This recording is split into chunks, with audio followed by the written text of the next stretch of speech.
wabarakatuh. Selamat pagi adik-adik, selamat pagi semua. Perkenalkan, nama kakak Ayu Anjani. Sebelum kita memulai pembelajaran di video kali ini, alangkah sebaiknya kita membaca basmalah terlebih dahulu. Bismillahirrohmanirrohim. Di video pembelajaran kita kali ini akan membahas tentang tematik 5, tentang pahlawanku. Sebelumnya, kakak punya gambar nih. Kalian mau tahu gambar apa? Di sini kakak punya gambar. Nah, coba tebak, gambar apa ini?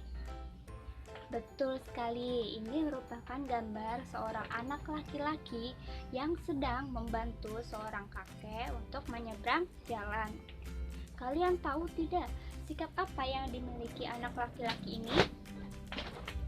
Betul sekali, anak laki-laki tersebut memiliki sikap kepahlawanan, yaitu berkorban untuk membantu orang lain yang sedang membutuhkan. Hari ini kita akan belajar tentang pahlawan. Kalian tahu apa yang dimaksud dengan pahlawan? Pahlawan itu pejuang yang gagah dan berani dalam membela kebenaran, menolong orang lain dengan ikhlas, gigih, berani. Itu merupakan sikap yang dimiliki oleh para pahlawan. Untuk menghargai jasa para pahlawan, adik-adik bisa meneladani sikap kepahlawanan dalam kehidupan sehari-hari. Adik-adik tahu tidak bagaimanakah perjuangan para tokoh di masa kerajaan Hindu, Buddha, dan Islam? Bagaimanakah sikap kepahlawanan yang dimiliki oleh para tokoh tersebut? Yuk kita simak teks tentang Raja Purnawarman sebagai Panji segala raja. Raja Purnawarman sebagai Panji segala raja.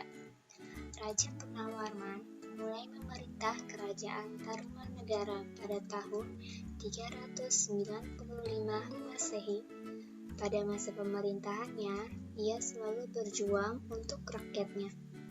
Ia membangun saluran air dan memberantas perompak. Raja Purnawarman sangat memperhatikan kesejahteraan rakyatnya. Ia memperbaiki aliran sungai Gangga di daerah Cirebon. 2 tahun kemudian, ia juga memperbaiki dan memperindah alur sungai Cupu sehingga air bisa mengalir ke seluruh kerajaan. Para petani senang karena ladang mereka mendapat air dari aliran sungai sehingga menjadi subur. Ladang para petani tidak kekeringan pada musim kemarau. Raja Purnawarman juga berani memimpin angkatan laut kerajaan Tarumanegara untuk memerangi bajak laut yang merajalela di perairan barat dan utara kerajaan. Setelah Raja Purnawarman berhasil membasmi semua perompak, keadaan menjadi aman. Rakyat di kerajaan Tarumanegara kemudian hidup aman dan sejahtera. Sebagai wujud kecintaan rakyat kerajaan Tarumanegara kepada Raja Purnawarman, telapak kakinya diabadikan dalam bentuk prasasti yang dikenal sebagai Prasasti Ciareten. Dari teks yang sudah kalian baca tadi, apa sajakah sikap yang dimiliki oleh Raja Purnawarman? Betul sekali. Sikap kepahlawanan yang dimiliki oleh Raja Purnawarman itu ada sikap gagah dan berani dalam memberantas perompak untuk membuat rakyatnya hidup sejahtera dan aman. Di sini kakak memiliki beberapa gambar tokoh dan peninggalan bersejarah dari masa kerajaan Hindu, Buddha, dan Islam. Kita perhatikan yuk. Yang pertama itu ada Sultan Iskandar Muda dari kerajaan Aceh di Aceh. Yang kedua ada Sultan Hasanuddin. Ia dikenal dengan julukan ayam jantan dari timur. Sultan Hasanuddin berasal dari kerajaan Goa Talo di Makassar. Yang ketiga ada Raja Balaputra Dewa, yang merupakan raja dari kerajaan Sriwijaya di Palembang, Sumatera Selatan. Yang keempat itu ada Mahapati Gajah Mada dan Raja Hayam Wuruk dari kerajaan Majapahit. Dan yang kelima itu ada gambar peninggalan sejarah dari kerajaan Tarumanegara di Bogor, yaitu Prasasti Ciareten.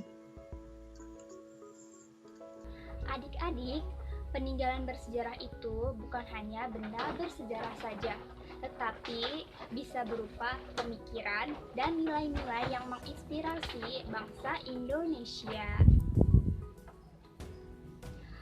Adik-adik, kalian kagum tidak dengan perjuangan Raja Purnawarman? Banyak sekali yang telah dilakukan Raja Purnawarman untuk rakyatnya, terutama dalam pembangunan saluran air yang sangat bermanfaat bagi masyarakatnya saat itu. Tetapi, tahukah kalian mengapa kalian dapat melihat diri kalian sendiri saat memandangi kolam air? Hal itu bisa terjadi karena air kolam dapat memantulkan cahaya. Sekarang, kakak akan melakukan beberapa percobaan untuk membuktikan sifat-sifat dari cahaya. Yuk, kita perhatikan. Percobaan yang pertama, kakak akan melakukan percobaan menggunakan pensil yang akan dijelupkan ke dalam toples yang berisikan air. Coba kalian perhatikan apa yang terjadi pada pensil itu. Betul sekali, pensil terlihat seperti bengkok atau patah. Mengapa hal ini bisa terjadi? Karena sifat cahaya yang dapat dibiaskan. Di percobaan kedua ini, kakak akan menggunakan cahaya senter yang akan diarahkan ke gelas yang bening, yang di belakangnya terdapat tembok berwarna krem. Coba kalian perhatikan apa yang akan terjadi. Yang terjadi itu cahaya senter dapat menembus di gelas bening tersebut. Hal ini terjadi karena sifat cahaya yang dapat menembus benda bening. Dari kedua percobaan yang telah kakak lakukan tadi, itu merupakan contoh dari dua sifat cahaya. Yang pertama, itu cahaya dapat dibiaskan. Yang kedua, itu cahaya dapat menembus benda bening. Nah, selain kedua sifat cahaya itu, terdapat sifat-sifat lainnya.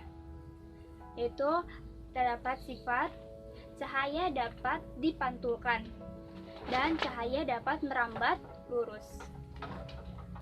Adik-adik, hari ini kita sudah belajar apa saja ya? Betul sekali. Hari ini kita sudah belajar tentang pahlawan, tentang sikap dari kepahlawanan, perjuangan dari tokoh di masa kerajaan Hindu dan Buddha, serta kita sudah melakukan beberapa percobaan untuk membuktikan sifat-sifat dari cahaya. Kalian bisa melakukan percobaan tersebut di rumah dengan orang tua kalian. Untuk pembelajaran hari ini, kakak sudahkan ya. Semoga kalian mengerti dan mengamalkan apa yang telah kita pelajari hari ini. Sebelum kita memindahkan kegiatan hari ini, alangkah sebaiknya kita membaca hamdalah. Alhamdulillahirabbil alamin. Sampai jumpa di pelajaran berikutnya.